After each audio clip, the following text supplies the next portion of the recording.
Calling the meeting at 6:26. Welcome, everybody. I hope it stopped raining a little bit. We have a good amount of business to go through, so let's kick things off. Jennifer, will you lead us with the pledge of allegiance? Everybody please stand. Right hand over your heart. Ready, begin. I pledge allegiance to the flag of the United States of America and to the republic for which it stands, one nation, under God, indivisible, with liberty and justice for all. Amen. Amen.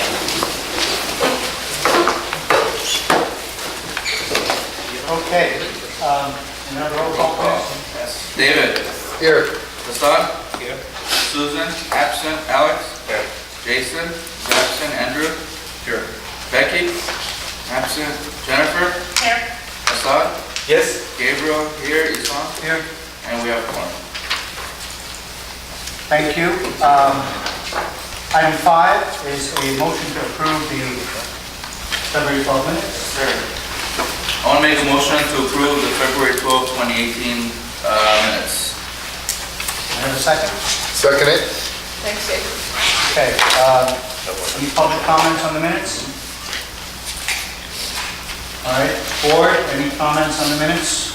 Any edits? Any changes? Okay, without comment? All right.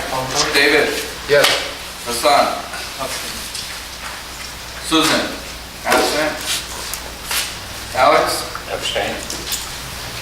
Jason. Absent. Andrew. Abstain. Becky. Absent. Jennifer. Abstain. Hassan. Abstain. Gabriel. Yes. Isan. Yes.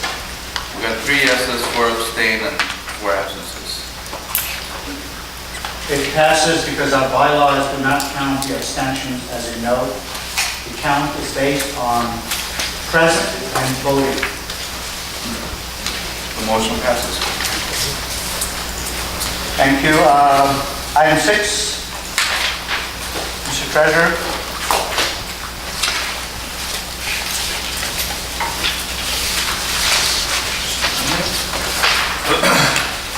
Item number 6, make a motion to approve the February monthly expenditure report. I'll second that. Okay. We have a motion and a second. Any public comments on the MER? All right. Any board comments or discussion? Okay, without a comment, call the vote. All right, David. Yes. Hassan. Yes. Susan's absent. Alex. Yes. Jason is absent. Andrew. Yes. Becky is absent. Jennifer. Yes. Assad. Yes. Gabriel. Yes. Isan. Yes. Motion passes. Thank you. Item 7, Andrew. Yes, board, you have in public, there are copies in the front table. You have our printout from the city clerk site. We get this every month. It has the 2 pie graphs showing the expenditures by category on the right in terms of what we spent already. What I'd like to bring your attention to is the upper right corner, the net available. You'll notice it's down to just under $14,000. That's because I've put in placeholders in the system for previously approved funding measures like birthday, like the additional cups, like the direct mailer. So as you are evaluating financial motions from here on out, you can start using that number.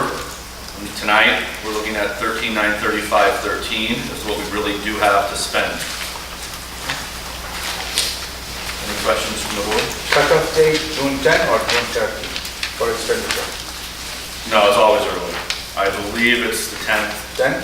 There's really 2. There's a deadline to use the card, and then there's a deadline to submit payments, checks, if you will, through the system. And you have to declare those ahead of time so that the city still honors those. Okay. So the cash balance on the right side is what we have. We have 14,000 left. That's really what we have to allocate. Now, I will tell you that does not include the regular monthly expenses like the storage unit rental, constant contact, Facebook, food, printing, like that. Those, everything from this month, March, April, May, and June, we're still, we could estimate those, but we still have to pay for those. Okay, any public comment or something about the treasurer's report? Okay. Board, any comment? Thank you, Andrew. All right, item 8, presentation from representative of elected officials and government agencies. So who's in the room who would like to speak under that agenda item? And Peter? Okay. Go ahead, please, comment if you want the mic. No, that's all right. I can project. Hey, everybody. I'm Colin Cruz, Senior Field Deputy Councilmember Mitchell Englander. I got a few announcements for you tonight. Coming up on the 21st of next month, we have the solid pancake breakfast, which the proceeds go to support the Devonshire Division. Got some flyers over there on the table, so y'all want to pick one up. It's a fantastic event. It's been going on for 20 years, 25 years, pardon me. That's at Devonshire Division. Helps the police supplement their funding. It's a really fantastic event. Next up, we have a Homeless Connect Day coming up very soon. It's going to be on the 4th of April at Freedom Church in Chatsworth. Those of you that aren't familiar, Homeless Connect Day is where LA Family Housing and our office were putting together state, local, county, federal agencies to deal with the homelessness crisis. In a way, it's like a job fair for those folks that are experiencing homelessness. They can come in, they can meet with folks from the DMV to get new IDs if they need them. They can meet with folks from County Department of Mental Health. They obviously can meet with people from LASA and LA Family Housing to get a coordinated entry system to get help. The mobile shower that our office helped crowdsource will be there offering showers. They will be able to get fresh clothes. They'll be able to get 2 meals. It's a really fantastic event. If any of you can make it just to check it out and see what it is, I highly recommend it. Again, it's on the 4th of next month, starting at 10 till 1 p.m. Freedom Church on Owens Mountain, Chatsworth. Yes, sir. Do we have anybody attending from Wolf? From Wolf, it's a program where it helps homeless go and they work on farms. Because most of our homeless they're transit and they move around, and a lot of them they do want to work, but they don't want to come inside. Yeah. So it's a program. You might want to look into it. Yeah, I'll check with LASA and LA Family Housing. Whose program is it? It's their own. It's Who called. puts it together? It's called Wolf. What's the organization? Is that a city program? It's a nonprofit program, but What does that stand for? Very good question. But it's a program basically, so the people when because they all want to make money. If they're not panhandling, then these people still want to work. A lot of them do. That's correct. And so a lot of them, they can go to Sacramento or they can go to Montana and they work on farms and they work on ranches while they're traveling. I had not heard of that. It's a whole program. I'll get it for you and I'll forward it to you. They know anything about it. Yeah. I'll forward it to you. Fantastic. Great, yeah, please. Got it. Sir. What kind of outreach are you doing to homeless kids, homeless? Multiple things. The folks at San Fernando Valley Rescue Mission will do outreach. LASA will be doing outreach. LA Family Housing will do outreach, as well as our Hope teams that are out there 4 days a week. They'll also be informing the folks experiencing homelessness that we're having this event. And the other great thing about it is that Freedom Church is already hosting the mobile shower every Friday morning. So every Friday they've been out there giving out breakfasts and sack lunches and offering the shower every Friday. So folks are already familiar with that as a location to go to. Yeah. What about Clean Streets, Clean Starts program? Are they going to be involved in this as well? I can certainly loop them in. This came about very, very quickly. So like the official date for it was not even set until today, honestly. Because I know you guys do work with them and we've just... Well, I mean, our office actually started Clean Streets, Clean Starts, and now it's taken off, and so we're able to hand it off to other entities. But yeah, it's a fantastic program. That's another good outreach tool. Yeah, absolutely. You're including all the neighborhood councils, right? Everybody's invited to come check it out, and we can use some volunteers to help set up tables and chairs. If anybody wants to be there at 7:30 in the morning, we got a lot to do. And frankly, if to the extent that some neighborhood councils may have their own contacts with some of the homeless population in their area, they can help you out. feel free to spread the word. That's what it's there for. The more the merrier. We need everybody to show up because it is, it's not, Susan and I were in the meeting, so Susan is aware of it. it's not required, no, it's not, what I'm saying is it's not required for folks that attend that are experiencing homelessness to enter the coordinated entry system, but it's a great way to get them to do it. And until you enter CES, you know, the agencies can't help you. It's the first step, and a lot of people are resistant to do it. But, you know, with all the goodwill of the Homeless Connect days, you know, a lot of people do, and that's the first step to getting them housed. It's called Homeless Connect. Homeless Connect Day. An open floor for, I know you have other things you want to Yeah, talk just about. real quick, couple of them, yeah. Any question for comment on this matter? All right. Okay. Go ahead. Our HOPE team pilot program, I think I mentioned, well, yeah, I mentioned this last time I was here, but we didn't have a real meeting. Council put together a task force several months ago. It started in October, which combines the LAPD HOPE team, which their job is to go out and make contact with folks experiencing homelessness and offer them resources. Also do any enforcement that's necessary as far as clearing public right-of-way. We put them together with the Department of Sanitation's rapid response team, as well as the Department of Transportation's parking enforcement. They now all go out as a group, 4 days a week, to make contact with homeless folks experiencing homelessness, do any sort of cleanup that needs to be done. A lot of times folks that are on the street, they don't necessarily want all that stuff that's around them, you know, but they don't have anywhere to take it. So if there's anything they want hauled away, we can do that. Again, if there's any sort of access problems, sidewalks being blocked, ADA access, they can enforce those things. Before we started this program, the HOPE team was in our district a couple of days a week, like 2, maybe 3. They had access to the Bureau of Sanitation's rapid response crew about every 10 days. And then we had our set cleanups that we get 2 up a month. So prior to this, typically we would clean 8 to 10 sites, probably a month. However, since we started this pilot program in October, they have cleaned 600 sites. So that can kind of give you an idea of the resources that are being devoted. This is just in CD12. This is the only place it's happening as of now. So it's been very effective. And one of the great things about it is because we have our HOPE team just in CD12, and there's consistently been the same officers now for about 4 months. They're getting to know the folks living on the street. They're earning their trust. And it's hard to get people to accept services. Frequently they don't want to. But the more our officers are out there talking with these folks every day, we have been able to get several people into the system, and we've been able to get several people housed. Not near the number we need, or not near the number we want, but it has been very effective in building those relationships and getting people the help with them. Last but not least, I have copies of our year in review. It is a very informative booklet here.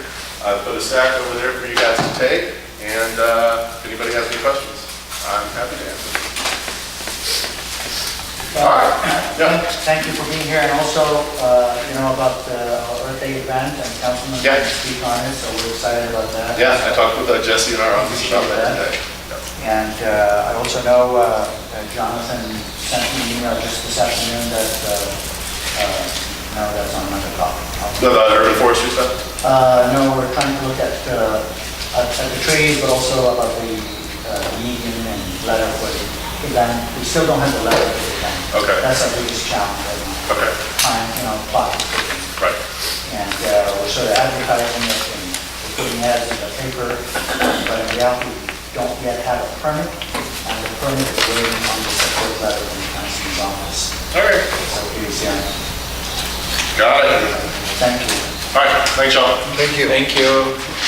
Thank you. Peter, Thank you. this is not exactly a public comment, so you're an official guy, so Well, thank you all. you want to introduce You can yourself? pass some of those down. Hi, everybody. I'm Pete Lasky. I'm president of Northbridge West Neighborhood Council, and I'm here tonight to invite everyone to the town hall meeting that we're going to have featuring Dr. Nordella, and ask for your support and help in pushing it. It's going to be at Northridge Park on March 29th, and there's some flyers that I passed to your board, and some additional flyers I'll leave on the literature table. The event will start at 6:30 with a 30-minute meet and greet opportunity for you to talk with the staffs of Congressman Brad Sherman, State Senator Henry Stern, Assemblyman Acosta, Supervisor Barger at the LAPD, Department of Water and Power, AQMD will be there.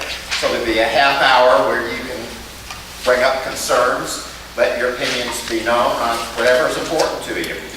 At 7, there'll be a short presentation by AQMD, followed by LADWP. 7:15, Dr. Nordella will make his presentation.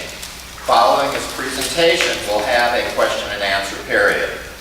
I'm pleased that we're going to have 2 moderators for the event. Patrick Healy, who has covered the Aliso Canyon gas leak for Channel 4 NBC, will be there. And we are also pleased to have doctoral candidate Diane Gonzalez. Diane has a master's in global public health from Loma Linda University. Currently, she's working on her PhD in environmental health sciences at Cal Berkeley. I don't know if any of you are familiar or not with Diane, but in 2013, and I'll get to why you might be in a minute, she was a research project lead for NASA's Jet Propulsion Lab. In 2014 to 16, she was a National Science Foundation Systems Approach Green Energy Fellow. Currently, she's involved in measuring air quality near oil and natural gas development and storage operations, conducting field experiments to characterize ambient air quality near oil and natural gas development and storage sites during routine and non-routine emission events to identify a zone of impact. She's also a graduate student instructor at UC Berkeley. Unpublished works that she's done is a LA County Department of Public Health, environmental conditions and health concerns in proximity to Aliso Canyon following the permanent closure of well SS-25.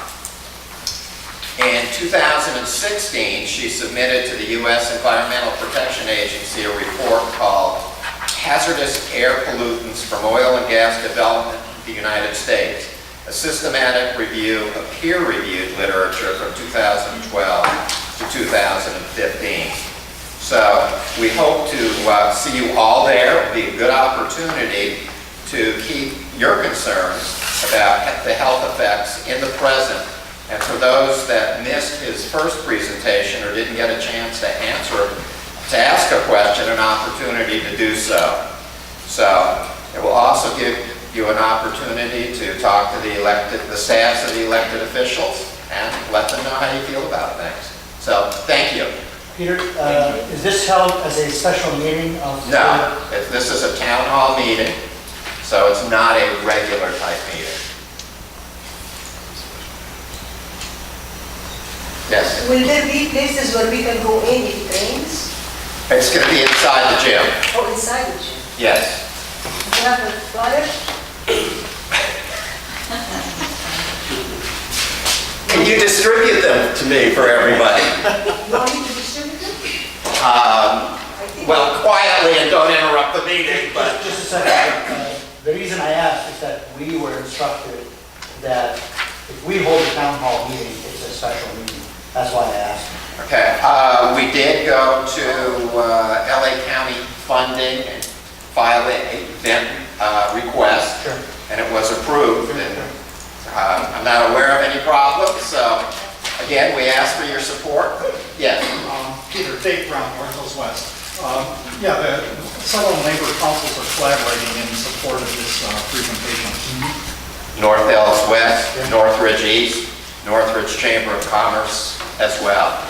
So, thank you, everybody. Any question for Peter?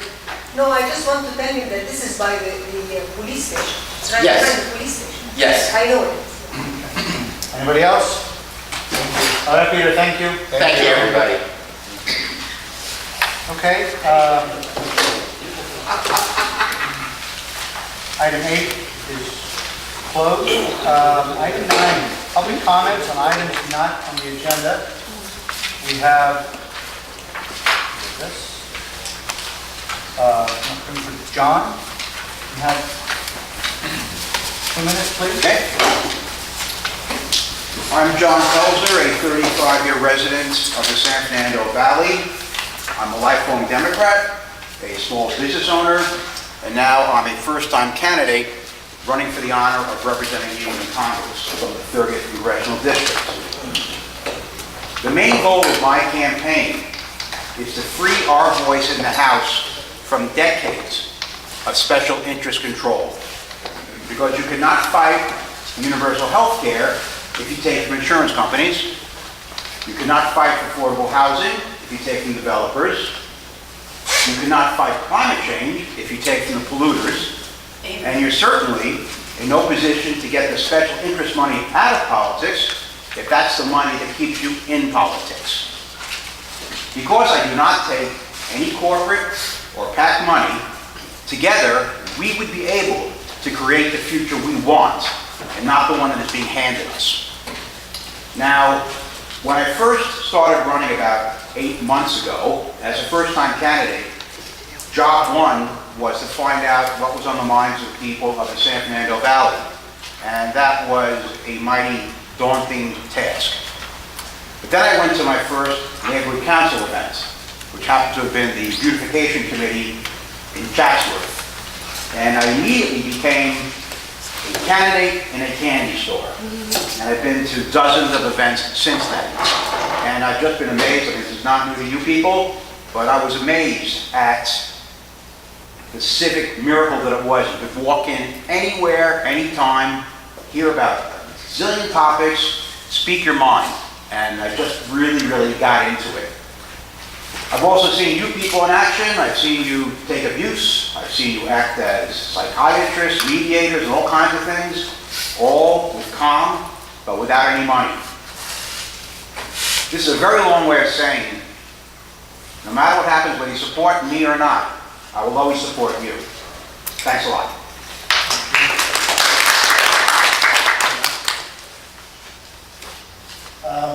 Any other public comment for items not on the agenda? Would you please step up to the mic if you don't mind?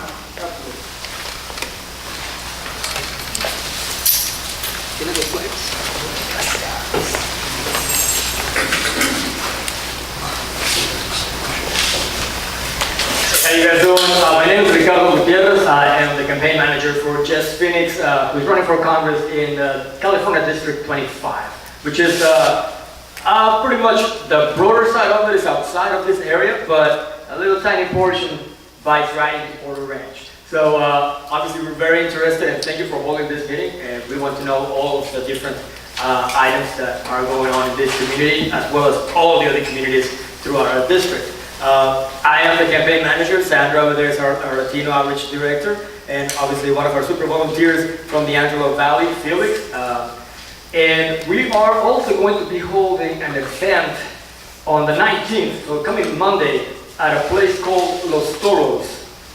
There's a local candidate running for Assembly District, Mr. Ankur Patel, so he's going to be our special guest. We would love if you guys came to just talk to us more than anything about the issues that are concerning you guys and that are important to you for this community.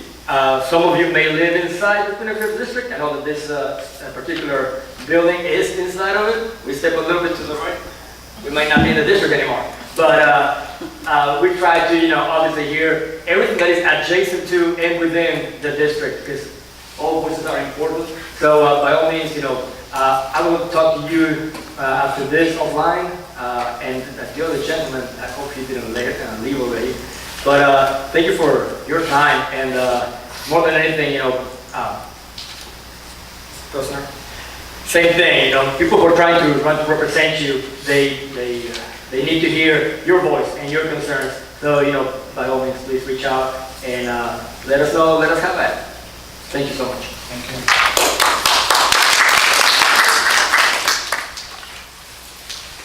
Okay, these are public comments, not a speech, so we'll take the comments. Anybody else?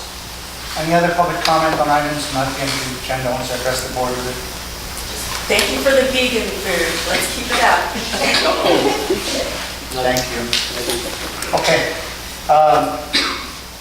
With that, let me move on to item 10, board member comments and committee updates. If I can also keep it to 2 minutes, please. Should we start? Hassan? All right. Becky? No comment. Okay. My comment will be short and sweet. It's just to voice my own concerns about the impending closure of Toys R Us in the town center. If you haven't heard, that'll happen within a week. It isn't, though I have 5 small children and I frequent that store more than I'd like to admit to. While that isn't per se the issue, from a community standpoint, it is another very large vacant space in a center with another very large vacant space. With the vineyards going up, I just have a general concern that these shopping centers are going in and are unable, for whatever reason, and certainly is not the town center's fault here, with keeping tenants for whatever reason. So I have a general concern that the vineyard may be less big box. I admittingly am not aware of the tentative tenants for the new shopping center. Hopefully there'll be more of the smaller mom and pops, whereas if there's turnover, it's not as stark. I'm fearful that the town center, this is another building that will sit vacant for a long time, and that's not something that our community needs. Thank you. I'll add on to what he just said, taking consideration the Whole Foods will be moving as well to the vineyards, so that shopping center on Tampa and Rinaldi will be empty as well. And there's, I just heard rumors that Pirates might be going bankruptcy as well, which is next to Toys R Us. So if that goes bye-bye too, then we have a big problem. That'll be it. Okay. How's the homeless side? Jennifer? I think the only thing I wanted to say was in regards to last month's meeting when we were not able to have quorum at the beginning of the meeting. And I know that there were some definitely decent excuses for some people to have missed it, but I do want to say that, you know, this is what you signed up for, and you need to make every effort, I think, to get here and be present, regardless of whether or not you agree with something that's on the agenda or how it is on the agenda. For instance, the AQMD presentation. You know, your job is to show up and listen to the community and, you know, make your voice heard in that regard. So it was kind of a waste of time. I had to leave, because again, I have to leave early tonight for some personal reasons, but, you know, I'm here, and when the meeting starts, to get the work done. So I hope you guys all feel the same way. Thank you. Okay. Alex, any comment? Asa? Yeah, I'll make it quick. For the safety committee, Gabriel, David, and myself still presenting you guys at the CPAP, and I shared with the board a link for the new map that shows the change in the speeds, and those change in speeds means there is ordinance approved with it, which means the police will start being allowed to use the laser. So hopefully that will solve partially some of the speeding problems we have and eventually takes care of it. There is a lot of LAPD issues, and we know they are trying their best to get to it, but they are also on limited resources. Okay. On the land use side, I can inform you guys that Toll Brothers is flying selling properties now. Matter of fact, right across the street here, they've sold over 53 homes within the last 3 months. They've sold out. Canyons is almost sold out. Bluffs is completely sold out. So if any of you guys, I think most of them are now selling their model homes, which is concerning to me because they're selling, and we're going to have a lot more people coming into this community. The biggest question for this community is, are we going to have a new high school? And the answer is no. You know, well, they know that. You know, but they're not. I don't think they're sharing that with the new home buyers. And we're going to definitely have a situation on our hands coming soon. But they're selling, and, you know, everybody's moving forward. The park is moving forward. They're gonna be breaking ground on that soon. The vineyard's moving quickly. You've got the hospital that'll be up and rolling in the middle of next year. They thought it was gonna be at the end of next year. We'll have the hotel coming up soon. So things are moving quickly, and, you know, I understand your concerns about, you know, stores closing. But I think from what I understand, there's people waiting to start occupying these spaces. So we'll see. Okay. On myself here too. A few comments from me. I have my notes on my phone. I had a meeting with Councilman Englander last 2 weeks ago, and I brought up many of the issues that you guys asked me to talk to him about. Sorry, I've got to look at my notes here. Okay, so we talked about a few things. On the median, he's very supportive of our effort to adopt the median, and the letter, I was told this afternoon, that it actually did already go out to the city, so we should not be waiting on anything anymore, but I've asked for a copy of the letter to come to the beautification committee to have it on the record, and so we can proceed with that. So that said, you guys can do whatever you need to do from there on. Everything else already. Right. Just one thing missing was the letter from. So what we want to make sure is that we pay the cost of whatever we need to pay before the end of the year. Let's just keep that in mind. Okay. Other thing I talked to him about is traffic, and he totally understand. And, you know, we brought the issue, one of the suggestions we had for Cessnon was the rumble strips. You know, he said he'd be glad to put them on, but he cautioned, and I agree with him thinking more about it. He said, you know, these things are noisy, and the residents around Cessnon would not be happy with cars coming around and making noise every time they drive on that street. So he said, you know, you better make sure the committee is okay with that before we put them in, because then if we have to remove them, it'll cost more money also to remove. So I think it's a very valid point. We got to approach that one carefully before we go there. So just a suggestion for the traffic committee to mull it over. Also, let me move on to a couple of things. Dead tree removal, we're getting support on removing the 50 trees or so. And hopefully that'll move forward fairly soon. David, I asked him about the art fund. You know, he told me that there have been problems with that startup, how that art fund started up. But he said something that alarmed me, and I want you to know about it. I told him that we're sending him the letter. He said that the art fund has been used for the park. So I don't know what that means. I left the conversation at that point because I don't know what more to say. So I just wanted you to know that that's what I heard. So I would suggest maybe reaching out to someone at CD12 and try to understand a little more what does that mean. But that's what I was told. Did you say which park? The new park that's coming up, that's being built. So is that the art fund the art fund that's existing, or the art fund that was pre-existing? David, I have no idea. Okay. Yeah. Thank you. I understood, quote unquote, all of it, but I don't know what that all means. Okay, thank you. One other thing that I need you to know about, the mail-in survey, we've had a little hiccup on how the city produces it.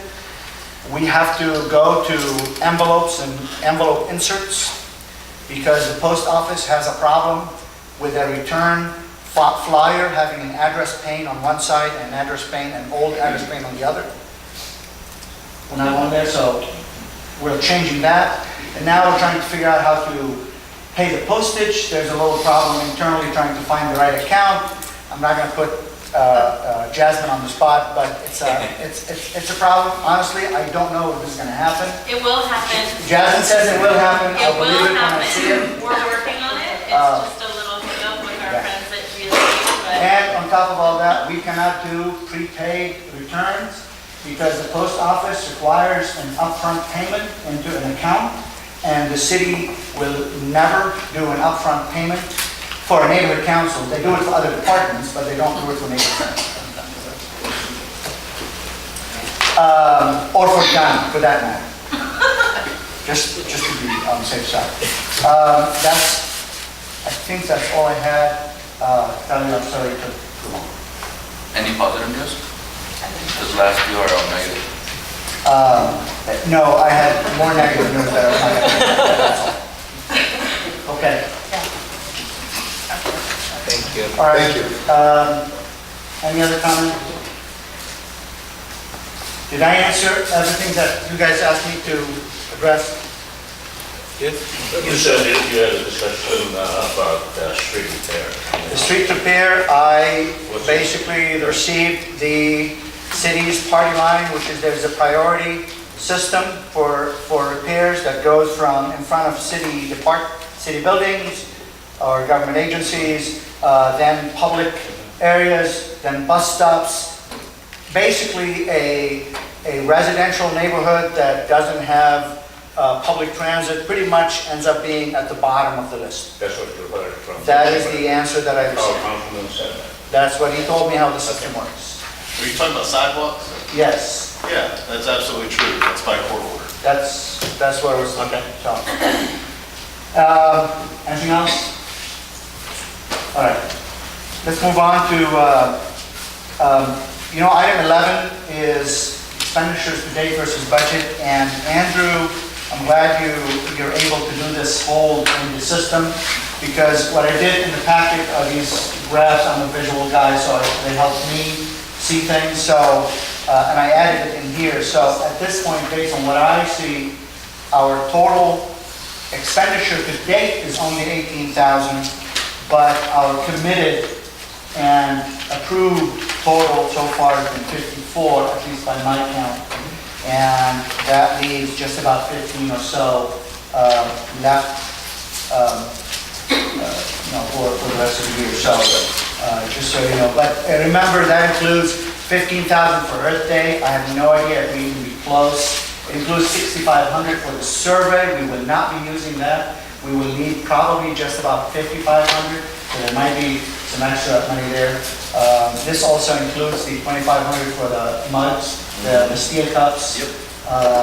And it includes 5,000 that for the Clean Streets MPG that we don't know where it is right now. Do we know where it is? We don't know where it is. Do we know if they submitted it? I do not, there's no update there. Okay. Can we make sure they do before the end of the year? Otherwise they'll lose $5,000. Of course. Thank you. Any question on the expenditure report?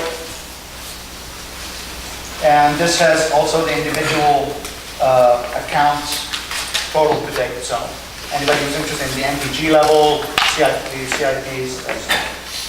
Okay, let me move on.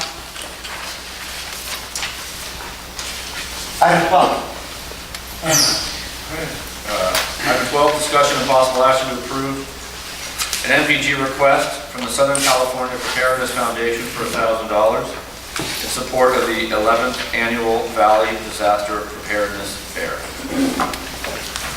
This is an item that we have supported in the past, and it is coming back around for the next iteration.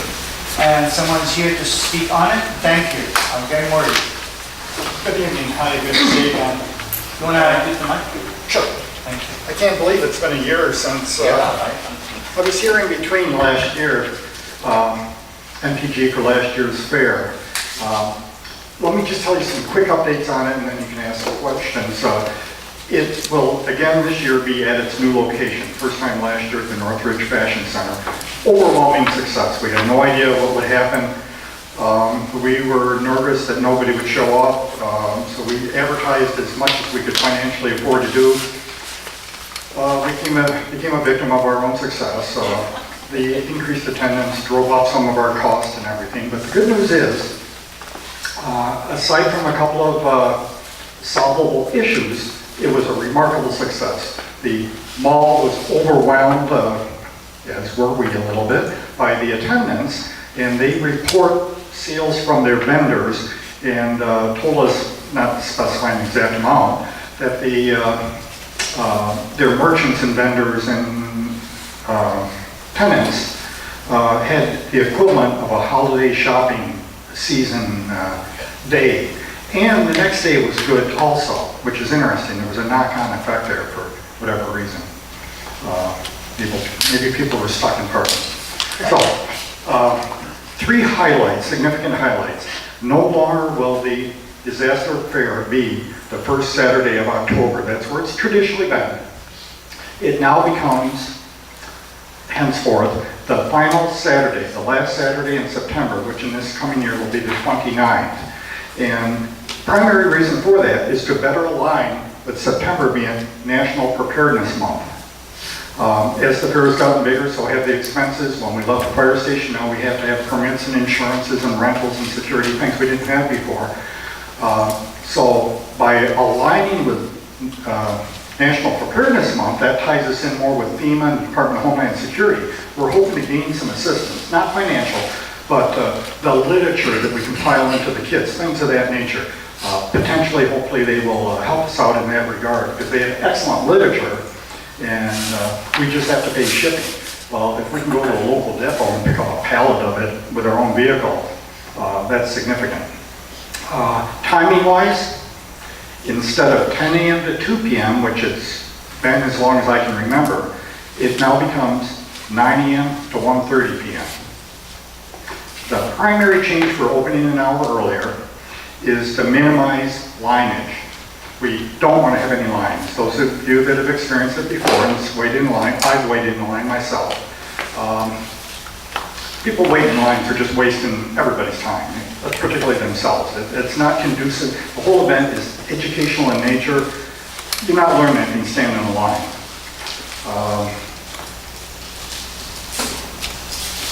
And of course, as our costs have gone up, last year's MPG was $850. We're requesting $1,000 this year if you feel amenable to that. We also have dispensation that because planning for this event started during this fiscal year. Actually, we never stopped planning. This is a year-round operation at this point. But because her city clerk's office, because planning started during this fiscal year, it's acceptable to them to fund out of this year's budget for something that won't occur until next fiscal year. That's, and we've already got a couple of MPGs that are in process of that, and it doesn't look like there'll be an issue. Any questions? I'm leaving out a ton of stuff. By the way, you can take your amateur radio exam at the fair for $15, and that $15 goes to the FCC. You can actually, go ahead and study online ahead of time. And while you're at the fair, just take your ham radio test. Or upgrade if you already have a license, upgrade it. It's so easy. All right, any questions? Public comment, any questions, gentlemen? Yes. I recall Rosh Hashanah has taken place on September 29th, so do you still expect the same amount of people to join? With respect to attendance, we have a gut feel, and we would like to say yes, there'll be a lot of people. We don't know. We went from approximately 3,000 people. It increases every year by about 500 attendees. The last year's fire station were about 3,500 attendees. This past year at the mall, we believe we crested 7,000 attendees. We weren't quite prepared for that. The mall, nobody was prepared for that. We don't. Yes, we'd like to think so, because you won't believe the tens of thousands of man hours that go into producing this event. And again, it's of an educational nature, and we get one shot per year. Not so much the fair itself, but the literature that people take away from it. That's the key thing. I'm sorry, I forgot a significant item. So this year we're increasing the kits, as we call them, emergency preparedness family starter kits to those who register. While supplies last. Last year we had 1,500 of them. They weren't like that. Every year we make more. If we can afford it, and we're a nonprofit, we all do this for free. If we can afford it, which means, prying money from wherever we can pry it from, We're aiming for 2,000 full-blown EP kits. Once those are exhausted, which they will be, then we're going to go to a very similar looking thing that'll be literature only. You know, the literature, we just have to pay for printing and shipping and stuff like that.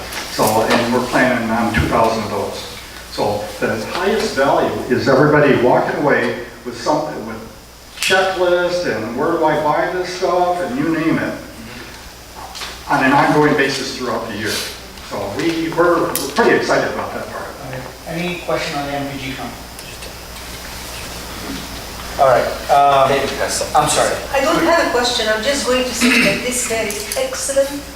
It's very, very interesting, and it's broad-minded for people, and you don't feel the time from all the beautiful activities and information and free stuff. Thank you. David. I saw the Shai, and he celebrates Rosh Hashanah, and he believes it's on September 10th? Yeah. September 10th. In the field, actually, it has It shifts with the moon. Well, it's my security. So you're, All right, so you're in good standing. that's, You feel better? all right, that's, It got changed in 17 because of Rosh Hashanah or Yom Kippur. But it should 19th, Yom Kippur. So we got. Oh, I'll be so done. So you're still okay? all It right. was a great event. Can I have a motion on the MPG? Yes, motion to approve the MPG from the Southern California Preparedness Foundation for $1,000. I'll second it. I was in second. Okay, we have a dual second. Dylan said. Any public comment? Board comment? No more comments, call the vote. All right, David. Yes. Hassan. Yes. Susan is absent. Alex. Yes. Jason's absent. Andrew. Yes. Becky. Yes. Jennifer. Yes. Assad. Yes. Gabriel. Yes. Isam. Yes, And motion passes. thank you for being here. Thank you. Thank you. We will be in touch. Here's the complete MPG package. Thank you. We'll be in touch with respect to, we're going to try to have some events leading up to that. Perhaps we can bring in a featured guest speaker that would predispose our stakeholders for the main guest speaker at the event.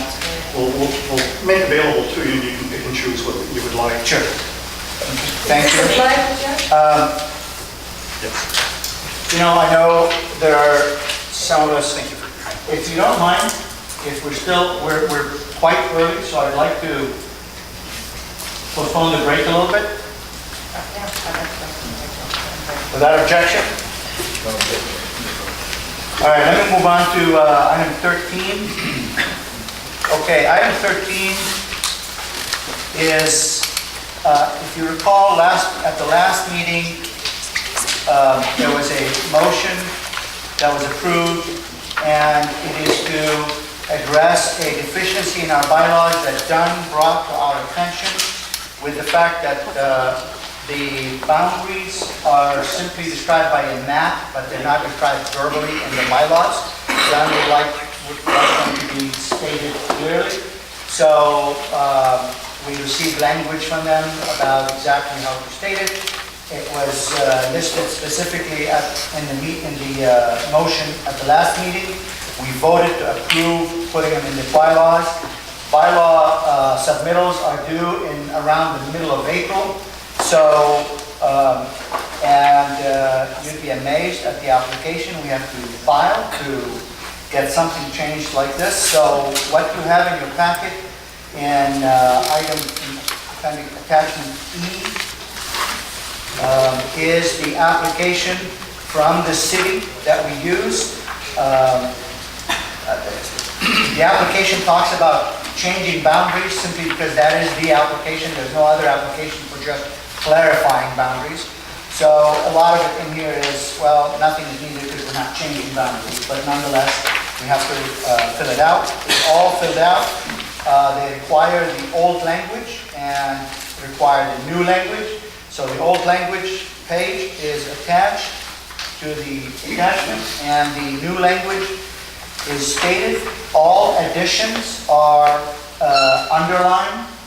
So that's what you see under Article 3 in the bylaws.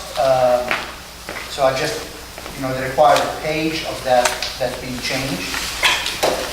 And so, that's really what this motion about. It is about signing the application so we can submit it to the city based on the approval that we received at the last meeting.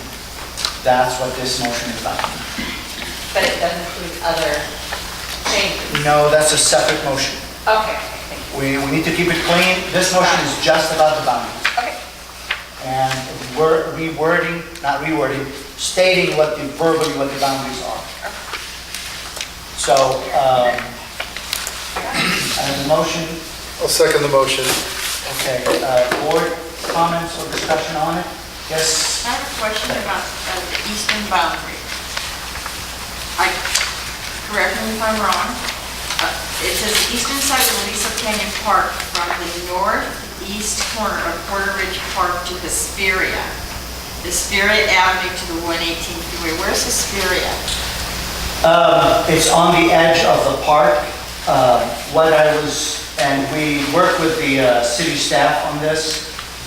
I thought our limit would be to the west end of the park, but no, it is to the east end of the park, and actually Granada Hills North is to the west end. In other words, the park, as stated in here, the park is shared space with Granada Hills North. The center of the park is shared. The park and the slopes. Okay. Basically that was my understanding. Yeah, that part is a common space between the two neighborhood councils, and by city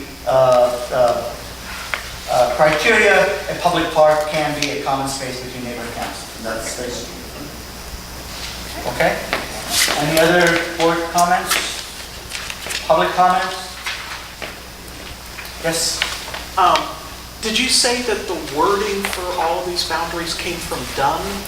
It didn't come from Dunn, no. They asked us to put it in words. I asked them for help to make sure that we can go through with it. So we went back and forth about 4 times on the specific road and language and things like that, and that's what we ended up with. I'm really kind of curious, when all of the formation committees were back in 2001, 2002, you could not be certified by the city without having written boundaries. So somewhere in the old bylaws, before the city started dickering around with bylaws without asking neighborhood council, somewhere there had to have been some written boundaries, but...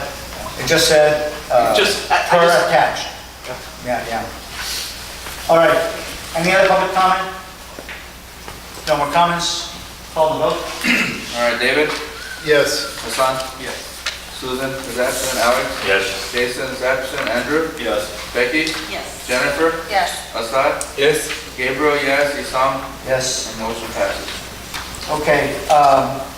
If you'd allow me, I'll do item 14 and then we take a break. Okay? Item 14 is not a motion for taking any action. It is a discussion item. It is a item of proposed language changes in the bylaws. It is merely for discussion. No action is being proposed today. Okay? Just to put it out there. So, if you look at the packet, attachment F, in it are, let me see how many pages. 1, 2, 3 pages with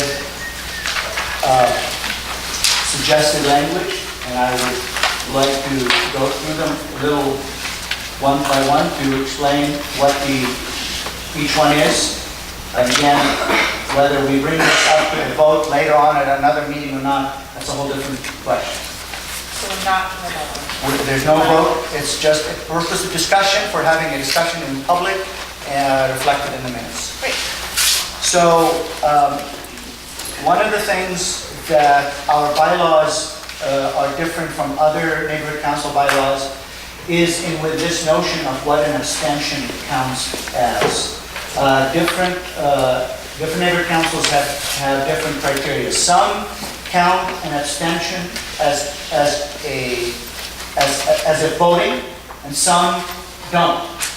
Ours doesn't. And I want to suggest to you that in that sense, a motion can pass by one person saying yes. Because we can have a quorum of, we can have all 11. 10 can abstain. If one person votes yes on something, that item gets approved. And I think, you know, items that this board approves should get a yes vote. It should not be not a no vote. So, you know, we either vote for something or we do not affirmatively vote for it. But I think abstentions, if you're qualified, if you're not, you're disqualified for any reason, but if you're here and you abstain, you're basically not voting yes. So that's the one item here. It complicates things a little bit on minutes, like we saw just today. So that's still an open question. How do we address that? Because we want to be able to approve minutes, but if many people were not present or for, that's a different issue. But that's one item in here that I'm suggesting that we consider as a board. Yes, The sir. difference between refusal and what you're talking about, is that clarified? Yes, because it says simple majority vote by the board present and voting, not including abstentions. But in other places in here also, it does talking about voting. So if you're recusing yourself, you're not here to vote, you know? So if you're here, you're qualified to vote, and you abstain, you're basically not voting yes. That's that. Are you voting no? I'm sorry? Are you voting no? In a sense, yes, you are. That was my opinion. To It was a no. further that, the board action forms that we have in the city do have a separate column for recusals. Or recusal. Yeah. Any thoughts on it from the board? Yes. Do we have a bylaw committee? I understand you chair the committee. We don't have a standing committee, no. You haven't formed the No, committee yet. we do not have a plan for a standing bylaws Do committee. you intend to form a committee? An ad hoc committee. Ad hoc? Yes. Why ad hoc? Would you like us to form a standing committee? No, I'd like to know. Just a question. I've been waiting to see that you're forming the bylaw committee question over a year. Okay. All right. I'll bring that up. Okay. Any comments on, any thoughts on the suggested? Alex, and I could be wrong on this as well, an ad hoc committee is for one purpose, and once your purpose has been determined, then it's used to dissolve the committee. If we have a standing committee, it doesn't serve its purpose the same way. But I think we should have an ad hoc committee at the very least. Okay. I have a question. Yes. I have this very vague recollection that there maybe was once a bylaw committee, or at least you addressed the bylaw committee and combined it, I think it was legislative. Did that ring any No, bells? no, it was not. It was, we had traffic and safety, and we combined them under the public safety and traffic.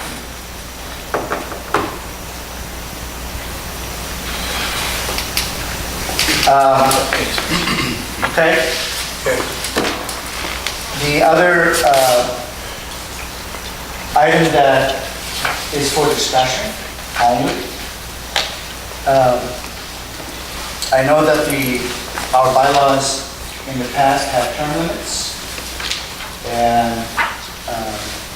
if the board would entertain also the discussion of term limits and what you think about them. I think they're fantastic. I don't know why they were ever gotten rid of. I have my speculations as to why, but there are just speculations. I do believe, I read over all your changes prior to the meeting, and I'm in agreement with all of them. I think that having term limits is very helpful because I think that a healthy board is a board that is infused with new, fresh ideas, and not, I think there's a chance for things to grow stagnant. And for things to become complacent when we have the same members continuously serving. So I want to say I'm in full support of the changes that you put forth in this document. Any other thoughts? Yes. Yeah, I'm generally speaking in the same camp as Jennifer, but my issue is, if this is in essence our governing document, then if we're going to limit, if we're going to define that eligible new members must be off for a full cycle, how do we then address, and admittedly, I did not read through these all prior to coming tonight, so I apologize. You can tell me to shove it if you address this, okay?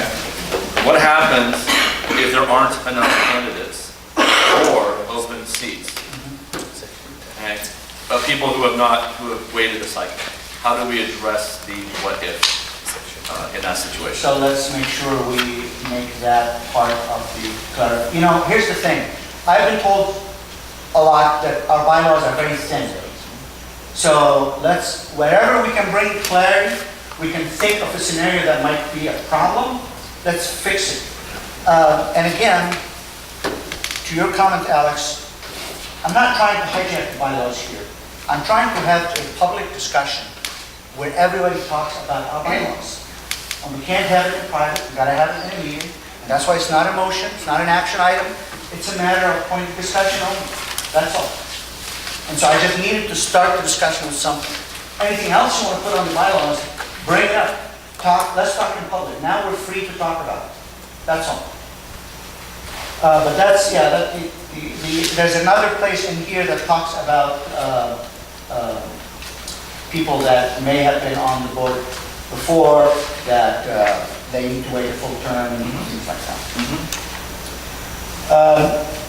Another thing in here is, where is it?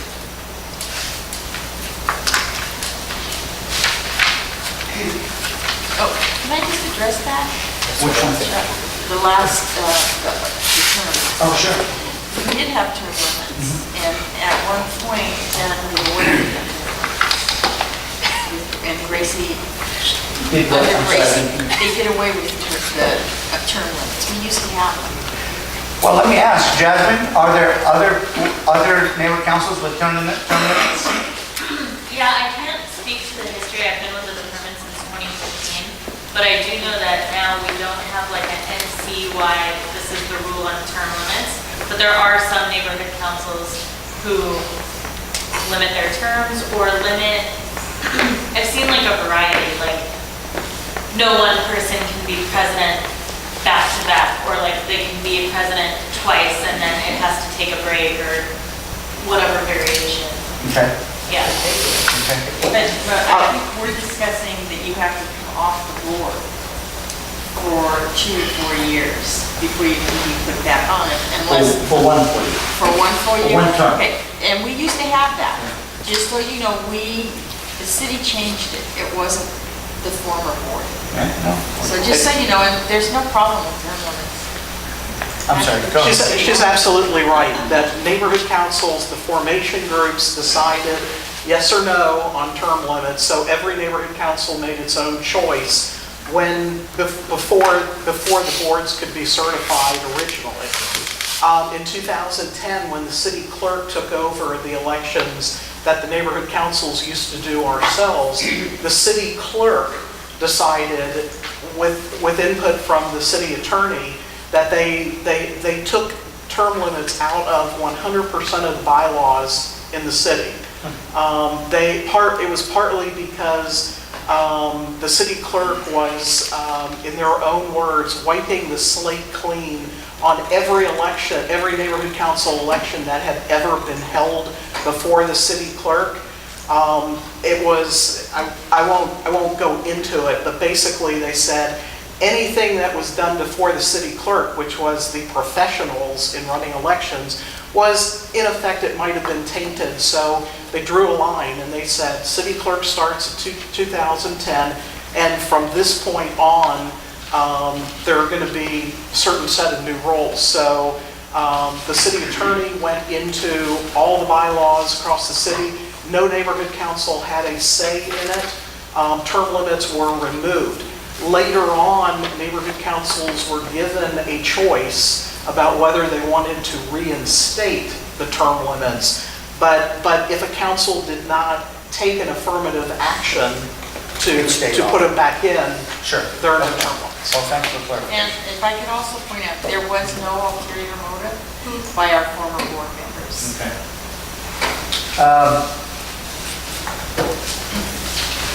The other thing that is in here is a clarification on how to select a new board member. It was a little vague as to, if we don't get a majority, what we do next.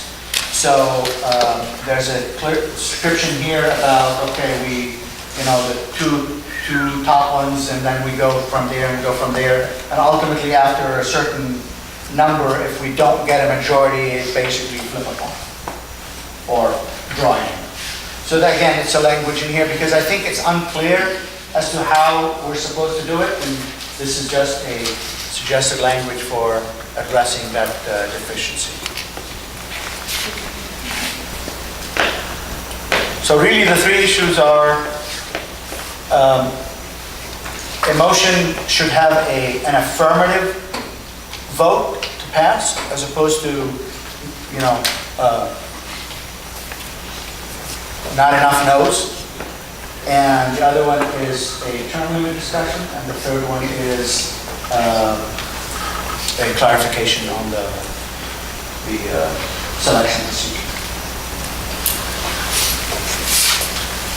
Yes? I had a simple question. When you say term limits, meaning the board members can go a certain number of years that you will determine. The suggestion here is basically have 2 terms. Each term limit on the board is 4 years. So no more than 2 consecutive terms. So if a board member gets off the board for 1 term, they can, become a candidate after they're off for 1 term, which is 4 years. And beyond for 4 years. I'm sorry? And then beyond for another 4 years. They can do 2 consecutive terms, which is 8 years max. 2 consecutive. So if you take a break for 1 year, you start the clock. I know, I was saying I thought we were going to limit the term before too. No. Okay. The term is, that's not what's suggested. Oh, I thought That's all. Yes. That is something we need to talk about, Yeah. because there's often our midterm vacancies. I happen to be one. We need to address that the term limit applies if you've served 1 day over 2 years of a term, then you've in essence served a full term. Got it. Or less. That's important. Let's make sure we capture that point about how we define a term. You have right now, I think it's 5 of 11 people Are partial terms. who are partial terms. I was actually going to ask you, at what point, if you say, at what point do you start the clock? Fair enough. Because you could potentially have somebody who ends up, they might have had 8 years, but they're gonna have just 4.5 years, for instance, depending on when they joined the board. And certainly midpoint is a reasonable place to start. 2 years and a day. I know a lot of other organizations I'm involved in, as soon as it's 1 day over half, it just counts as the whole. Any other discussion on this issue?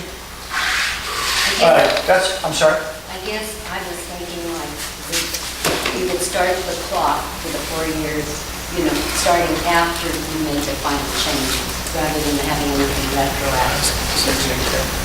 That's going to be left to probably some city rules on how that gets implemented. Yes, Hassan? Going back to the bylaws, I haven't really had a chance to study all of ours, but I know each neighborhood council have their own, correct? Have we done any look at maybe a few others to see if there are any points we can learn or gain from that? So if you're going to do anything with ours, I'm sure we're going to go beyond just discussion. Why not include some positive points from other bylaws if there are any? You know what? Every board member and every stakeholder has access to the bylaws of every neighborhood council. So let's go ahead and study those and bring those to the discussion. Yes? I was the chairperson of the last bylaw committee for these changes. Okay. And we got bylaws from all the boards in counties in CD12 and in other areas. We compared them, we read them, and we came up with what we felt was a culmination of the best of all of these. So the answer to the question is yes, we did take into account all the bylaws of Chatsworth, Mount Hills, all of them. We had copies of them. Was that a committee? It was an ad hoc committee. Lane, and then we'll take a break. West Hills Neighborhood Council does not allow their board members to be absent more than 4 times in a year or you're off the board. Just thought I'd mention that. We have the same. We have 4 times in of a regular meeting in a 12-month period. 3 consecutive. Quickly? Very quick. I haven't been to a lot of these. The abstention thing that you're wanting to discuss, just curious, has there been a history of a lot of abstentions? Is that one of the reasons you're wanting to introduce the dialogue, or is it just sort of proactive? It's a suggestion that probably including abstentions as a required vote. People that are present, it needs to be an affirmative vote. It's just a suggestion for it. So it's a way to see an affirmative acceptance Exactly. rather You get an than... affirmative vote on a motion as opposed to it passing. Thank you. All right, everybody. I'm sorry, but as far as the abstention goes, I know, me personally, I've been told by my attorney to abstain on certain issues. Would that be a recusal? No, it's different than recusal. But I have been told by my attorney to abstain, so I think that there will be some rules and laws that we have to look into to make sure that it's a good work. All right, let's take our break. I'm sorry. I'm just confused on one. One? What do you mean one? Section 10. I don't understand section 10. The resignation. Section 10. Yeah, if a board member resigns. Right, if you choose to resign, Or if you're then no longer, your seat becomes vacant. or you're no longer a stakeholder. Because I haven't read it yet, because of noise. Did it right on the corner. Right on the Thank you. corner. No problem. Quarter inch drive. David? Andrew? All right. It's outpatient. Back on at 7:53, Francis.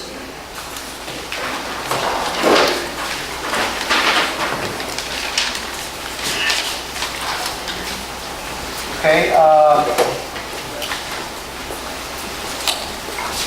since we're doing okay on time, without objection, I'd like to open the floor for the mayor's field representative to say a few words, since she got stuck in traffic coming up here. So, Tanaz, would you like to take the mic? Yes, thank you. Hi everyone, I'm Tanaz Motion, the West Valley area rep for the mayor. I know I've met a lot of you, I must have met all of you, I've been to meetings, couple meetings already, but I want to thank you first and foremost for having me. I'm sorry I was late, I did come from downtown for a drive, but I'm very, very happy to be here. I'm always happy to be here to answer questions and support however I can. I am going to leave a letter that basically kind of updates. It's weird talking to you guys because I want to talk to them. Just speak it up. I'm just going to. So regarding Aliso Canyon, I do have a letter that our sustainability office wrote in regards to kind of where we're at. And again, the update, the mayor's position, the kind of everything we're doing in terms of energy and renewable energy to stop relying on gas. There aren't really any answers in here that I think you guys will absolutely love, but it is an update and it does give information, and I really do hope that it helps. Again, you can always email me, contact me. I have passed out my card. I can pass out my card to whoever needs it. If you do have more questions and concerns, but as of now, kind of the status is waiting on, you know, the status of the PUC report. But again, you can leave the information here and I'll leave it, and if you have more questions, just feel free to email me or call me. Would it be possible to get this on the city's and the mayor's letterhead as a signed letter so we can post it? That should be fine, yeah, and I'll talk to communications and to his office about doing that, yeah. This is kind of something I wanted the office to do so that when people email me, I have some like concrete information and, you know, correct information. So this is kind of like from me, I guess you would say, but, you know, definitely, you know, comms, again, the communications and the sustainability department, the petroleum, our petroleum administrator, everyone has looked over, and it's kind of, it's contact from them, but yes. So again, this is from me, but I will ask them to put on their letterhead. So you guys can post it online, send it out with your newsletter, yeah, absolutely. Is there any way you can tell us what part you think we'll love? No, I said I don't think you'll you don't highly love, because again, there's no, you know, it doesn't say it's shutting down tonight. You know what I mean? There's no, and I know that's what you guys ultimately want, and we completely understand that. And we're really, really hoping to get there as soon as possible. Yes, Andrew? I see your last bullet point says offering LADWP rebates to residents and businesses. It's my understanding that the LADWP PV program, that's solar, if it hasn't expired, it is going to, because it's out of its initial batch of funds. I know for business and religious organizations, they're down, I think, under 7 million left in the coffers. And for residential, I think they're equally as low, if not out. Are there plans to renew that program with new dollars to continue to incentivize both individuals and businesses to go solar? Yes, there should be. As far as I know, there should be. I will find out and get a, you know, a definite confirmed answer for you, but yes, as far as I know, from what I heard last, they are.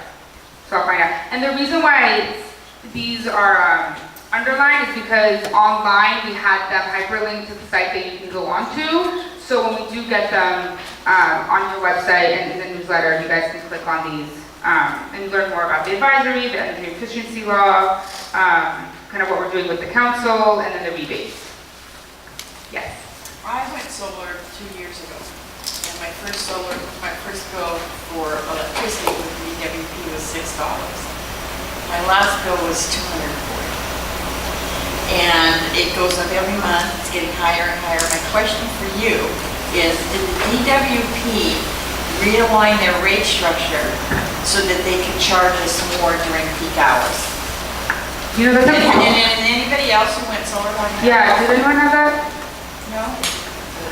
Oh, but the bills are high. They're out of sight, and I shouldn't have done it.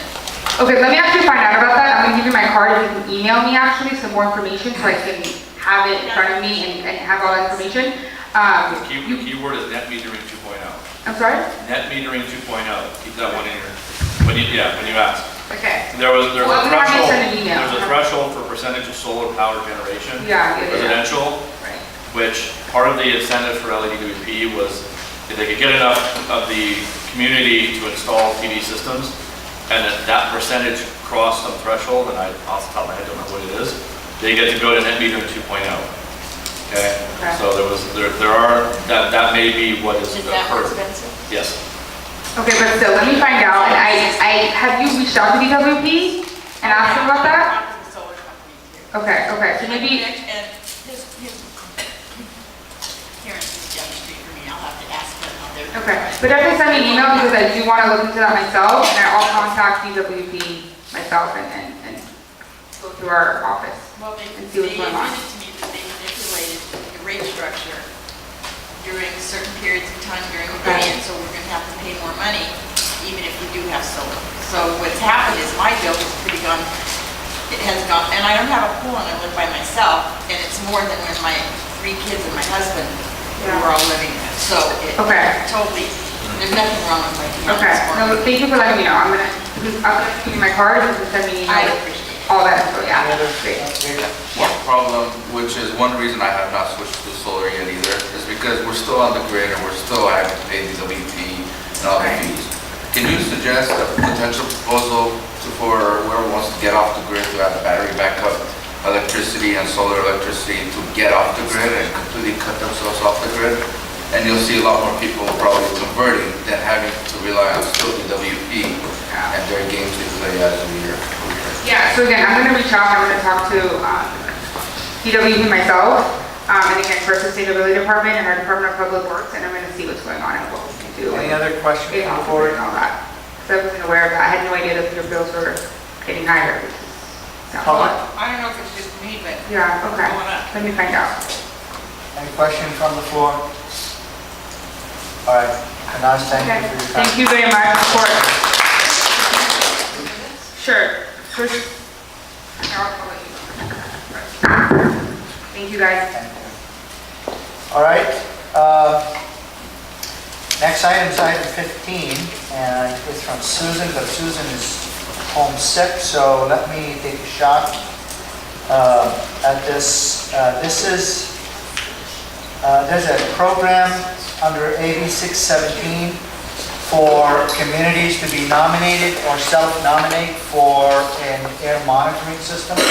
So Susan got wind of it, and she wants us to submit a letter to the South Coast Air Quality Management District and CART advocating for Port Ranch to be selected as one of the initial communities. So there's a program, they will select members of the community for it, different communities, and fund air monitoring systems. We don't know what the review process is and all that, but the packet includes in it, the attachments include in it the draft bill that talks about that. So the idea is to get approval here today so that we can submit for the committee to submit an application requesting Port Ranch to be included as a candidate community. Frankly, our chances may not be great because a lot of it was intended to address disadvantaged communities, but considering the situation we are in, it might raise us on the scale. We don't know. But nonetheless, the intent here is not to miss this opportunity and take a shot at this application. And so that is the motion on the floor to submit the letter. There is no letter here, but it's basically to submit an application to be included in the list of candidate communities for the air monitoring system. Really quick, and I'll second your motion. The question is, so there is no letter attached. Correct. But we're not going to, there's no way for us to approve the letter. We're just approving to file the application. It's really approving to file the application, yes. Okay, so then that's your motion, then there is no letter. There is no, the letter is the application. It's a request letter for inclusion. And, the letter is being prepared by the Sustainability Committee, not by me. So will the Sustainability Committee have to come back for us to approve the letter? We're asking here to authorize the submittal of the letter. We don't say in here who it is. The intent is to have it come from the Sustainability Committee, but if that needs to be clarified in the motion, that's fine. Let's do that. So, any board members have any input to that? Approving a letter that we're not looking at? So we're approving the submittal of a request to be included as a candidate community for an air monitoring under AB 617. That is the motion. So how do we write this anyway? That's clear. And the committee's pretty strong and good, so All right, so that is the motion. Can I have a second? Very second. Second. All right. Public comment? Yes. Lori couldn't be here tonight. Lori, You want to take the mic?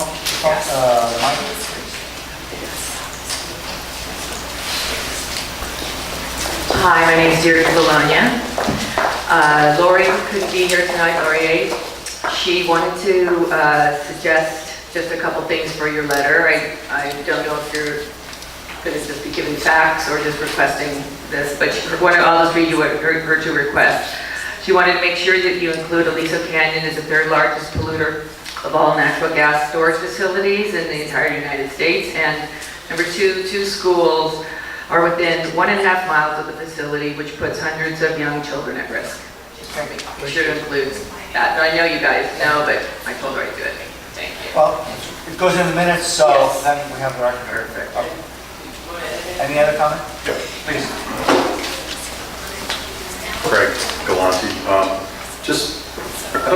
Without seeing the application, I don't know if this would be appropriate in this phase or a future phase, but insist upon complete transparency and web-based data collection. It can't be altered by anyone, so the community has direct access to the data and monitors. We've been fooled too many times, so we need 100% transparency. I don't know if that would go in the application, but that is something that this board, I hope, advocates for. Thank you. Any other comments? All right, so the comments, call the vote. All right, David? Yes. Hassan? Yes. Susan is absent. Alex is absent. Jason is absent. Andrew? Yep. Becky? Yes. Jennifer is absent. Hassan? Yes. Gabriel, yes. Isam, yes. Sorry, Isam? Yes. Automatic. I'm that predictable. Motion passes. Okay. All right. Thank you. Item 16. I saw his lips move, just so you know, I saw it. Item 16, Gabriel. Yes. That's your motion. Yes, it is. All right. Discussing possible action to appoint board member Asad Amjar as the PRNC Resilience liaison to work with Empower LA to create a neighborhood preparedness plan by 2019. Elaborate a little bit on the background of this. It's in the motion, but can you just tell people what we're talking about? So basically, the Empower LA is going to have liaison from each neighborhood council with the plan that have the overall resilience plan for the city of Los Angeles to be for emergency preparedness or working with the other groups for earthquake preparedness. And they need to have sort of guideline and outline to come back to the neighborhood council for by 2019. This came about from the March 2nd meeting that we had at the Getty House and the mayor, and they directed sign. And this is going citywide for the neighborhood councils and the city departments. All right. Any discussion before we have a motion? All right, we have a motion. Can I have a second? I'll second it. I'll second. Any discussion from the board on it? Who made the motion? Gabriel? Public comment? Okay, let's. I back it. Yeah. Okay. Call the vote. All right, David? Yes. Hassan? Yes. Susan? Absent. Alex? Absent. Jason? Absent. Andrew? Yes. Becky? Yes. Jennifer is absent. Assad? Yes. Gabriel? Yes. Isam? What do you think? Yeah. And motion passes. All right, Fun then. thank you. Item 17. You gonna keep paying this thing? You do. Item 17, motion to approve payment to Gabriel Canlin as a board member reimbursement in the amount of $1,165.37. Can you help us understand what the issue was so we can understand how to avoid it? There is no avoiding it. That unfortunately becomes the issue. So as you recall, we approved the budget and we approved recurring monthly expenses so that we didn't have to do what it is we're about to do. The city clerk went and changed their policy that board member reimbursements, even if they're for previously approved monthly expenditures, have to come up for a secondary vote. So unfortunately, if our dear secretary is going to continue to handle paying for things on his own, which saves me, then we're gonna continue to have these motions. That's fine, good. Well, let's leave it as described. All right. Can I have a second? I'll second it. Any board comment? What is it recommended $1,100 for? For supplies, for the Is there a list of food, it? everything's fine. Oh, okay. Everything on there. Public comment? All right, call the vote. All right, David. Yes. Yes.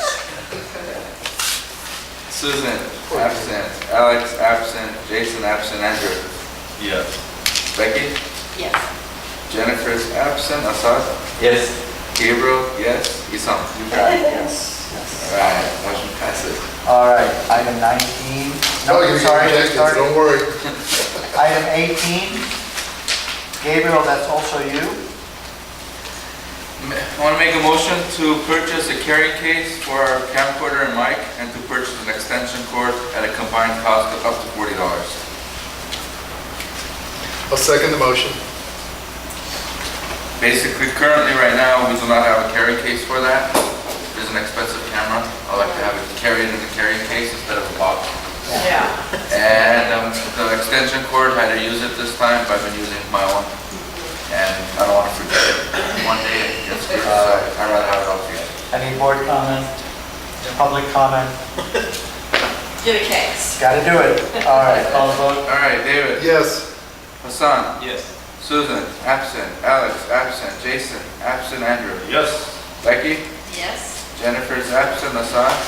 Yes. Gabriel. Yes. Isam. Yes.